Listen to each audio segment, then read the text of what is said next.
Hi guys, आप लोग तो देख ही सकते हैं कि हम कहाँ पे हैं। आप लोग देखिए, उसके बाद में आप लोग बताइए। लाइक कमेंट सब्सक्राइब जरूर करना। देख लीजिए, मान लो रोपनी का समय चल रहा है।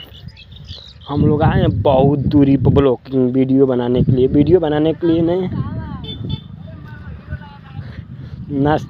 नाश्ता लेकर जाने के लिए आ गए हैं। ठीक है ना, जा रहे हैं मम्मी के पास। ठीक है, मम्मी के पास जा रहे हैं। आप लोग दिखलाते हैं अभी। जगह देखिए, कितना सुहाना जगह, प्यारा जगह है। पहले देख लें कैसी, कितना ही रोपनी हुआ है, कितना नहीं। अब तो बता ही सकते हैं आप लोग। देख लीजिए, गंगा जी को पार करना पड़ेगा जरूरी। हम लोग आए हैं नागवा की सिवाने, और इसमें तो बिजली बहुत ज़्यादा है। देख लीजिए, नाश्ता वास्ता लेकर जा रहे हैं यार गाड़ी के। इसके आगे दिखलाते हैं आप लोग को। ठीक है।